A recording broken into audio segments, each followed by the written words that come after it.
নমস্কার বন্ধুরা, সবাইকে জানাই মহাশিবরাত্রির অনেক অনেক শুভেচ্ছা। তো আজকে হচ্ছে শিবরাত্রি, শিব পুজো। তো সেই উপলক্ষে আমরা যাচ্ছি আমাদের বাড়িতে, অর্থাৎ আমাদের গ্রামের বাড়িতে। তো আমরা সবাই মিলে যাচ্ছি। তো আজকের ভিডিওটা এখান থেকে কন্টিনিউ করলাম। সাথে থাকো, পাশে থাকো, দেখা হচ্ছে আবার।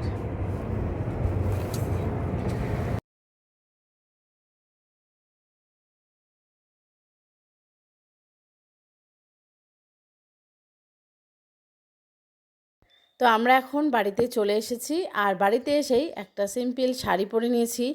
আর এই হচ্ছে আমাদের ঠাকুর ঘর। তো যেহেতু বাড়িতে বাৎসরিক পুজো, তাই ঠাকুর ঘর পরিষ্কার পরিচ্ছন্ন আর রং করেছে আমার শ্বশুরমশাই। তো এবার হচ্ছে এই ঠাকুর ঘরে আমাদের পুজো হবে। আর পুজোর যে সামগ্রী যা যা দরকার, অনেক রকমের কলা, তারপর ধরো অনেক রকম পাতা টাতা, তারপর যা যা লাগে আর কি পুজোর সব কিছু।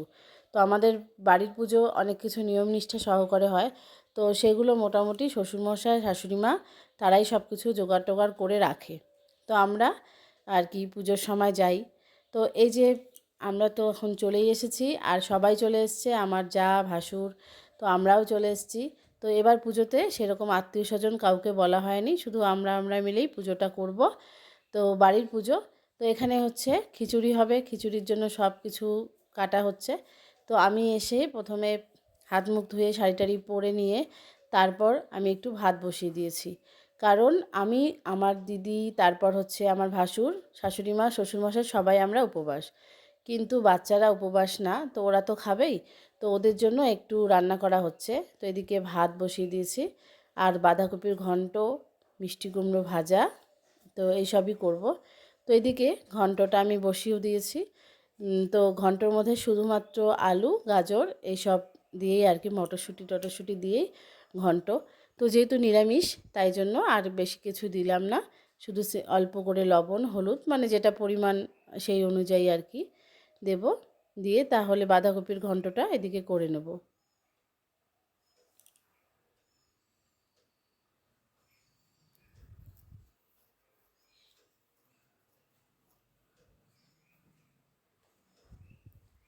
তো কিছুক্ষণের মধ্যেই কিন্তু বাঁধাকপিটা অনেকটাই মানে সেদ্ধ হয়ে গেছে, আর অনেকটা জলও ছাড়ছে। তো আমি এখানে শুধুমাত্র একটু জিরের গুঁড়ো আর একটু আদা বাটা দিয়ে নেব, তাহলে আমার বাঁধাকপিটা মোটামুটি রেডি হয়ে যাবে। আর এদিকে ছোট ছোট আলু যে হয়, সেই আলুগুলোকে ভাজা করা হচ্ছে, বাচ্চারা খাবে। আর একটু মিষ্টি কুমড়ো ভাজা। তো এই হচ্ছে ব্যাপার। তো রান্নাবান্না হচ্ছে। তো আমি চলে এলাম পিছন দিকে, চলো পিছন দিকটাও দেখাই এখানে কি হচ্ছে। তো এই তো মাস্টারমশাই দাঁড়িয়ে আছে, এই যে আমার দিদি, আর এই হচ্ছে আমাদের এক মামি শাশুড়ি। তো সবাই মিলে সবজি কাটার পর, তো আমাদের বাড়ির পিছনে একটা এরকম ঘর আছে, উনুনও আছে। এখানে কি হয়, মানে এখানে রান্না হয় না, কিন্তু বাড়িতে কিছু হলে তখন আমরা এখানেই একটা রান্নার ব্যবস্থা করি। তো ওখানে হচ্ছে ঘন্ট। তো আমি এইদিকে ছোটুকে খাইয়ে দিচ্ছি, আর সবার মোটামুটি দুপুরবেলার খাওয়া হয়ে গেছে, তাও ছোটুকেও খাইয়ে দিচ্ছি। তো দেখতে দেখতে সন্ধ্যাই হয়ে গেল। এই দেখো, এখন একটু প্রথমে এদিকে চলে এলাম সন্ধ্যাবেলা কি কি হচ্ছে। তো পুজোর পর সবাই মিলে যখন খাওয়া দাওয়া করব, তো তার জন্যই এখানে হবে খিচুড়ি। তো এদিকে মামি হচ্ছে সয়াবিনগুলোকে একটু ভেজে নিচ্ছে। আর এখানে রয়েছে ফুলকপিগুলো ভাপিয়ে তারপর এগুলোকে ভাজা করে নামিয়ে নিয়েছে। আর এই হচ্ছে নারকেল। আর এদিকে খিচুড়ির জন্য চাল। তো খিচুড়ি হবে। পুজোর দিনে একটু খিচুড়ি না হলে কিন্তু ভালো লাগে না। তো এই দেখো, আলু ফুলকপি সয়াবিন দিয়ে রসাটা হয়েই গেল। উনানের রান্না কিন্তু খুব তাড়াতাড়ি হয়ে যায়। তো আমি আবার শাড়ি টাড়ি চেঞ্জ করে নিয়েছি, এখন হচ্ছে পুজোর কাজ। তো পুজোর ভোগটা আমি করছি, মা ওইদিকে ঠাকুর ঘরে সব কিছু সাজিয়ে দিচ্ছে। তো এখন হচ্ছে পুজোর ভোগের পায়েসটা। তো পায়েস আমার ওইদিকে অনেকটা হয়েও গিয়েছে, আর আমি এখন দিয়ে দিচ্ছি চিনি। তবে ভোগ রান্না করার আগে কিন্তু গ্যাসটা ভালো করে মোছা হয়েছে। গ্যাসটা ভালো করে মুছে নিয়েছি, এবং আমিও যে শাড়ি টাড়ি পরে রান্না করেছি সেগুলোকেও চেঞ্জ করে একদম পরিষ্কার কাপড় চোপড় পরে নিয়েছি। তো এদিকে আমার পায়েসটা হচ্ছে, আর আমি এখন তৈরি করব ঠাকুরের জন্য লুচি। তো আমি নিয়ে নিয়েছি কিছুটা রিফাইন অয়েল, কিছুটা ঘি, একটু চিনি দিয়ে আমি আগে হালকা করে ময়ান করে নেব। তারপর আটাগুলোকে ভালো করে মাখবো। তো আমার আটা মাখাও হয়েছে, আমি অলরেডি লুচি করা শুরু করে দিয়েছি। তো কিছুটা ভাজা হয়েছে, তারপর একটু তাড়াতাড়ি করে ভেজে, যেহেতু সন্ধ্যাও লেগেছে আর আমাদের এখানে মানে 8টার পরেই ঠাকুরমশাই চলে আসছে, মানে চলেও এসছে, প্রায় 8টা 8:30টার মতো বাজে। তো ঠাকুরমশাই এসছে, ওইদিকে পুজোর ঘরে সব কিছু হচ্ছে আর আমি এদিকে লুচিগুলো ভেজে নিচ্ছি। আর দিদি তো মামির সাথে ওইদিকে কাজে ব্যস্ত।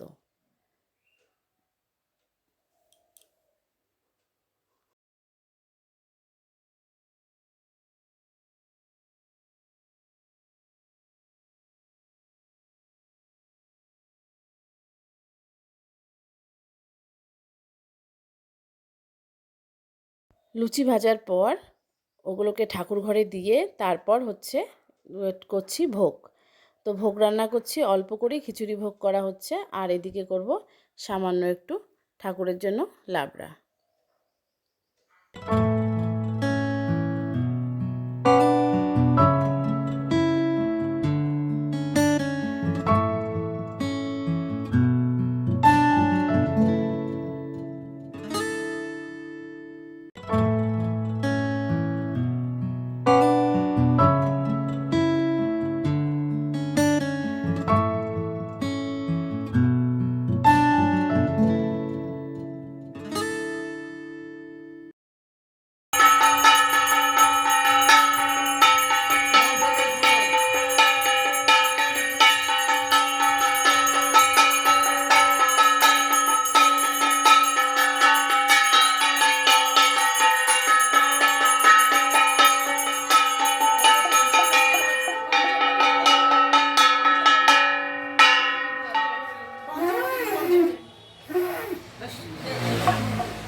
তো এদিকে আমাদের পুজোর যজ্ঞ হয়ে গেল। তো তার মানে আমাদের পুজো প্রায় শেষ। তো এদিকে এখন পুজো শেষ, আমরা এখন অঞ্জলি দেব। তো যেহেতু বাড়ির সবাই উপবাস, মানে বাচ্চারা ছাড়া সবাই উপবাস, তো এই হচ্ছে এখন আমরা অঞ্জলি দেব। কিন্তু আমাদের বাড়ির পুজো কিন্তু 4 প্রহরে হয়, যেটা হচ্ছে শিব পূজার একদম আসল নিয়ম। একবার এখন তো হলো 9টা 9:30টার দিকে, তারপর 12টার দিকে একবার, তারপর 2টোর দিকে একবার, তারপর 4:30টার দিকে একবার। তো এইভাবেই পুজো হয়, কিন্তু ওভাবে আমি থাকি না, আমি একবারই মানে পুজো টুজো করে তারপরে উপবাসটা ভাঙি। তো মা আর দিদি ওরা হচ্ছে পরের দিন পর্যন্ত উপবাস ছিল।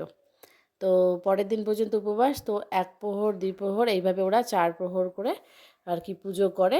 করার পর আর কি তারপরের দিন সকালবেলা ওরা উপবাসটা ভাঙে। পুজো শেষ করে সবার প্রসাদ খাওয়া হয়েছে আর আমরা এখন খাচ্ছি। তো আমাদের প্রসাদ কিন্তু দারুণ হয়েছে বন্ধুরা, কি বলবো। তো প্রসাদটার সাথে আমরা খেয়ে নিচ্ছি আর খেয়ে আমরা চলে যাচ্ছি। চলো, দেখা হচ্ছে আমাদের হচ্ছে এই মন্দির। তো আমাদের বাড়ির পাশেই হচ্ছে শিব মন্দির। তো এখানে কীর্তন হচ্ছে, তারপর পরের দিন হচ্ছে ঠাকুরের মাথায় জল ঢালা হবে। তো অনেক লোক হবে, পরের দিন প্রসাদ খাওয়া। তো সব মিলিয়ে কেমন লাগলো আমার আজকের ভিডিওটা কমেন্ট করে জানিও। ভালো লাগলে চ্যানেলটাকে সাবস্ক্রাইব করে দিও। Bye bye.